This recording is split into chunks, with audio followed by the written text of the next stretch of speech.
Welcome to the Fabulous at 50 podcast, where we are changing the aging narrative.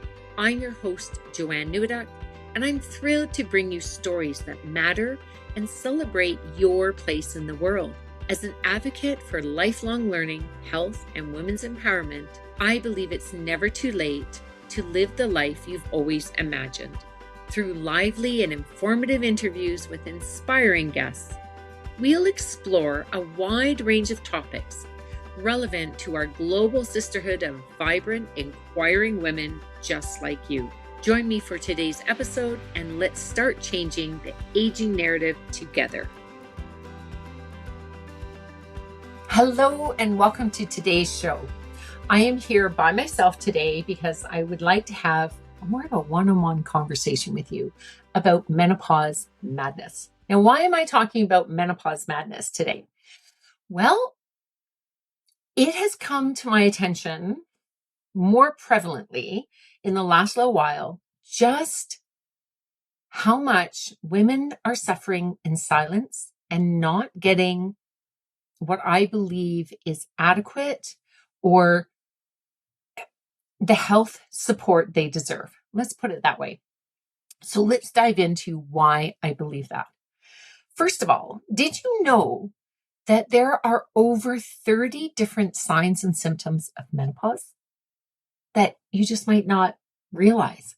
If I were to say to you, stop this recording for a second and write down or rhyme off what you think are signs and symptoms of menopause, most likely what you'll say or what I hear is the hot flashes, sleeplessness, mood swings. Those are the main ones. And there's so many other signs and symptoms that can be bothersome, and there is support.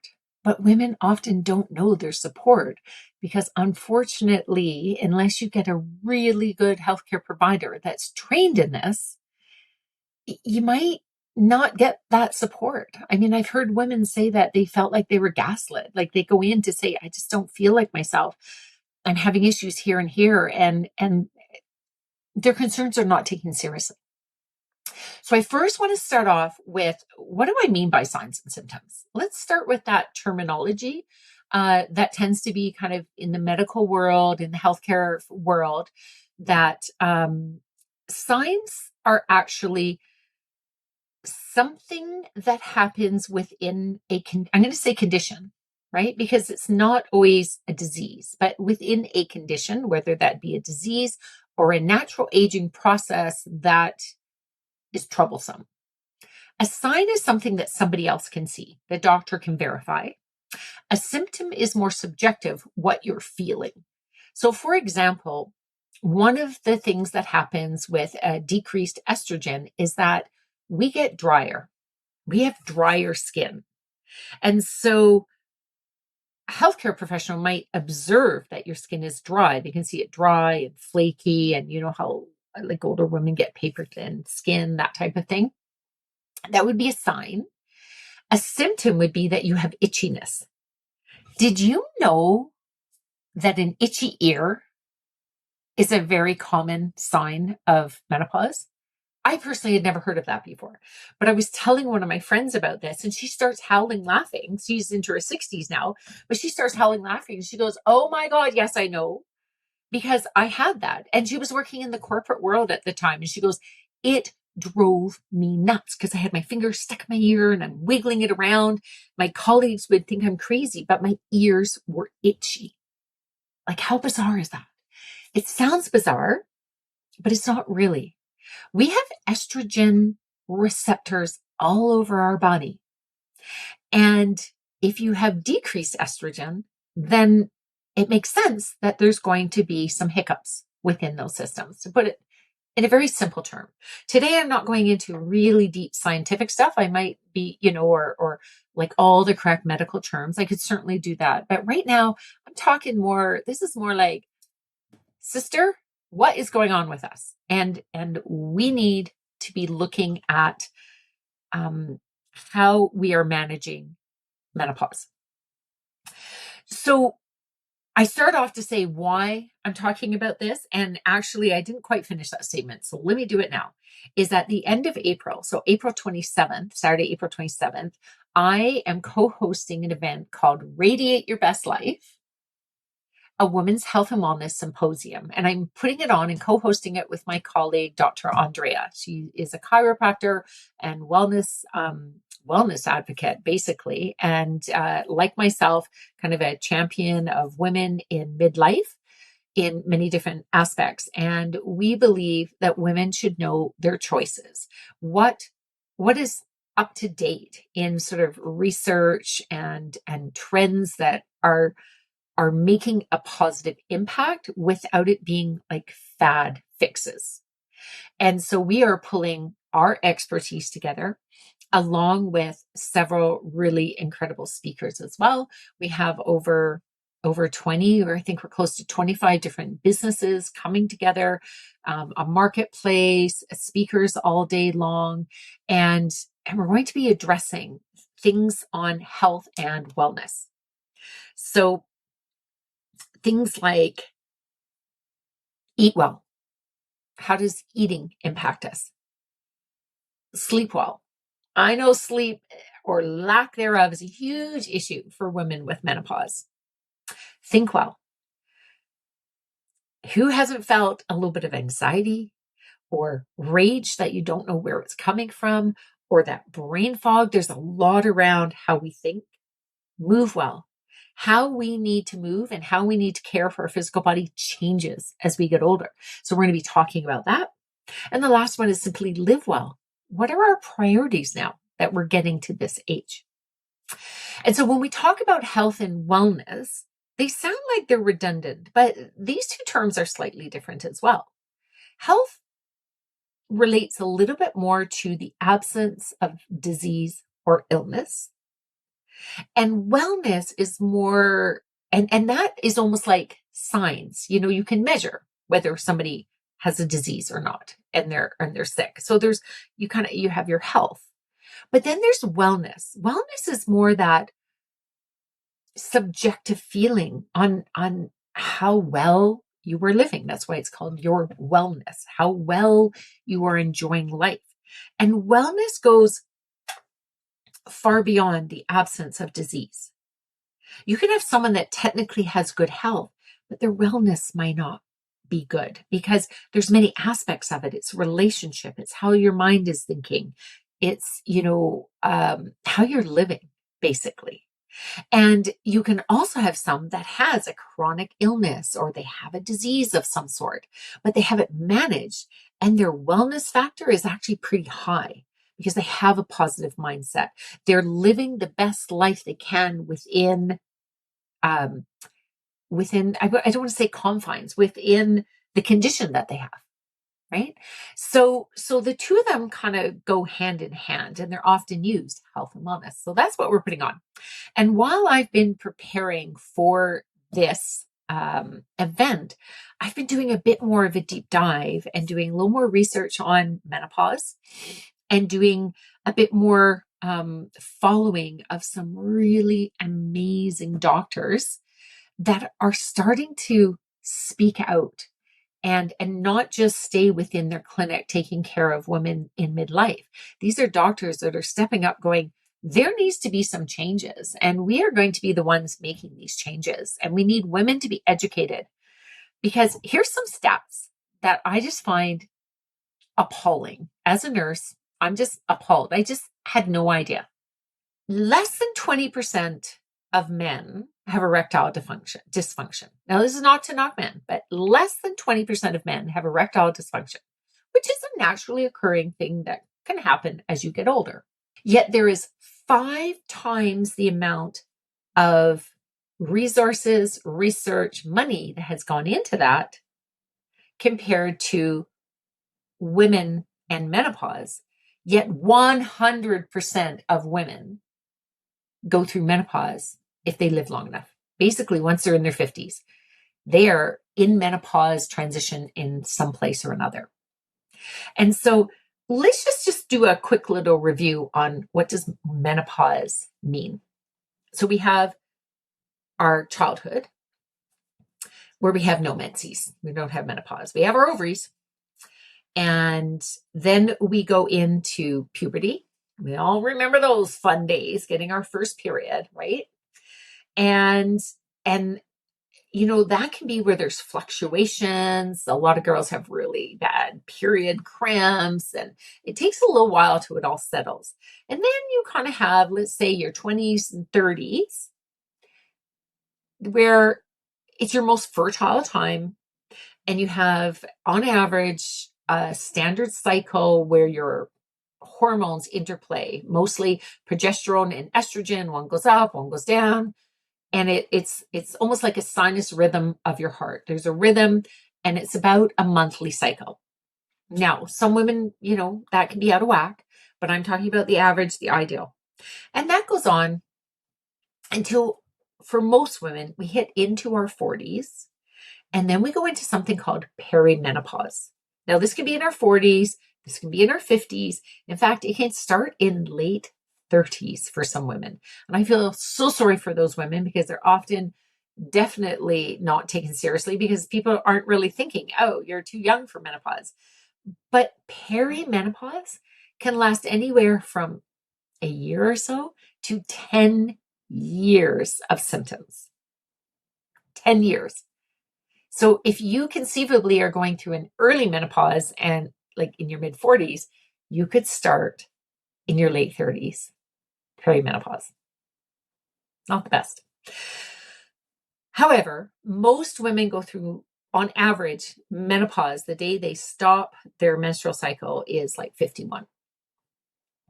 And then obviously there's women that go longer than that. I know women that have had their periods until they're 60, which might sound not the best because, we don't really love having our cycle.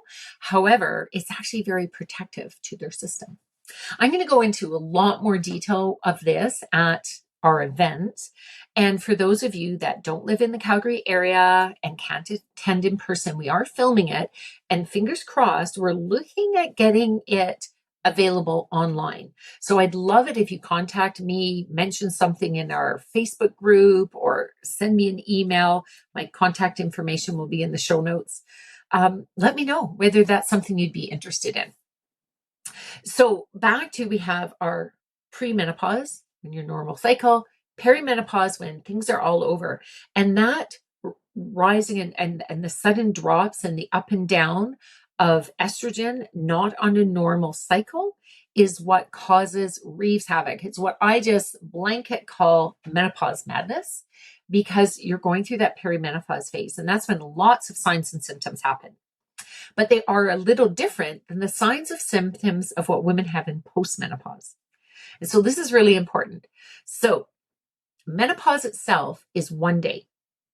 It is the day that marks 12 months since your last period. So yes, if you get counting and you're at month 11 and you start to bleed again, I am very sorry, but that's still perimenopause and you got to start counting again. You want to get to 12 months. Menopause lasts for one day, and then everything after that is postmenopause. So everything after that is your progesterone and your estrogen level out and they decrease. And then they're fairly low. But there is some significant impact on our health having low estrogen. And so even though this is natural and we go through this naturally, many years down the line, it will have an impact on us. And so I talk to women sometime that, they're in their 60s and they go, oh, I'm long past menopause. But I'm like, are you? You're still in postmenopause, and there's still an impact this could be having on your body. So I think it's really important that we have a conversation with our healthcare provider to find out what can we do to give ourselves the best health, our health span versus our lifespan. Because lifespan has gone on. Like women used to, many of them, the average was way lower because people died in childbirth. Many people died off in their 40s, 50s, 60s. I'll be honest, we actually don't have a lot of stats on women. Way back when, a few hundred years ago, there's lots of stats on when men lived, but there wasn't a lot kept on women. So that's a little problematic, but we do know that lifespan has continued. But what we want is to have good quality of life. And there's lots of things we can be doing. We can be changing how we eat and how we exercise. Because one of the things that happens to women is that our fat distribution changes, right? So we have subcutaneous fat. That's that's our curves. That's what gives us breasts and hips, and honestly, rock those curves. Like I've had curves all my life, but I had the fat deposition like all over my body. I hit menopause. I literally I looked like I was pregnant. Within 6-month period, I had gained over 20 pounds. No, yeah, I think it was close to 30 pounds within a year. And it was all on my belly. And that was very, very concerning because belly fat, visceral fat that gets in around your organs, that is problematic. It's metabolically active and it can cause problems. It can give us health problems. And we want to target that. And there's sort of this old theory out there that some people still hold on to, that calories in versus calories out is how you lose weight, and it's so not. So at our event and in future talks, I'm going to be sharing like what's different about menopause weight gain and how do we actually target it. We can do it just by changing the foods and the way we eat. We can do it in a very holistic way. Moving our bodies as well. We rapidly can lose bone and muscle mass if we don't protect against it. There's certain supplements we can be taking. We want to be lifting heavy. We want to be strong. We want those strong bones. We want to be weight bearing, like stomping our feet, going for a walk. That's what helps makes your bones strong. And it doesn't mean taking calcium. You should never be taking calcium unless your doctor's telling you. What you need is other nutrients, and we're going to be talking about that again at this event. There's other nutrients that you need so that you can use the calcium. But just taking calcium, if it's not prescribed to you, can actually increase your heart risk. So don't be doing that. Make sure you're talking to a healthcare professional for that one. So there's lots we can do. So the other thing that happens is, especially within the first 10 years of menopause, is we can have a conversation around hormone therapy, HRT, hormone replacement therapy, actually, is what it's called. And that has got a bad rap over the last little while.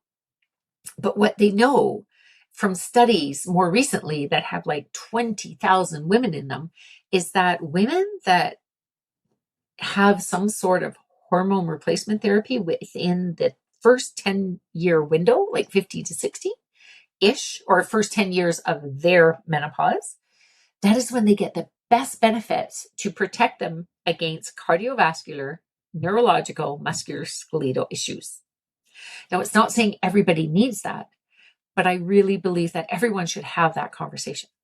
And the reason that for the last 20 years, this conversation has really not been happening is because there was a report back in 2002, WHI, that has since been rescinded. It has been proven that the reporting really didn't match up. There were some issues with the control groups, but people were scared that estrogen would increase their risk of breast cancer. But here's the issue. It's been shown the opposite. Estradiol, like the patch that women sometimes wear, has been shown in many reports that it can protect you against it. And we, sadly, as women, have far greater chance of dying from cardiovascular disease than breast cancer. So there's so many things we can be doing to protect ourselves. And yet we were living in fear. And people still live in fear on a report that is old and outdated. And so the doctors that are current specialists in it are trying to get the word out. And so it's really hard to do that because, sadly, I heard a statistic, somebody talking on stage that was sharing From when there is a really groundbreaking scientific study that comes out, the lag time from that to when there's new guidelines to when those guidelines are widely accepted and educated all over in the healthcare profession can be up to 15 years. I don't know about you, but I don't want to wait 15 years to get the support that is readily available. So I could keep going on and on. I have so much more to say on this menopause madness, but what I want you to know as bottom line is that you do not need to suffer in silence. Learn the signs and symptoms. Find out whether or not you have a bunch of stuff going on in your system that you've been equating to other things. Oh, one of the big ones, anxieties and depression. I understand that the use of antidepressants in menopausal women jumps by about 15% compared to premenopause. Here's my personal opinion. If you have not had any mental health issues up until now, and you're suddenly like the doctor's going, I think you need an antidepressant. I'm not saying no, but I would first question them and say, what if it's the estrogen that's causing this?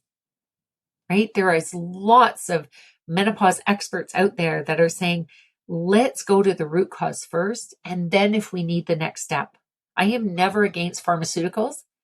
I just don't believe they should always be the first step. I believe what we drink, what we eat, how we move our bodies, how we're thinking, our minds, and yes, something more natural that our body's used to, like hormones.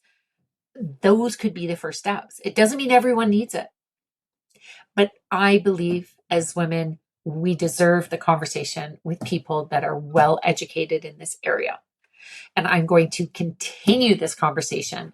And I would like you to join me in this conversation. Please be in touch and let me know what more you want to know. What areas do you want me to be going down?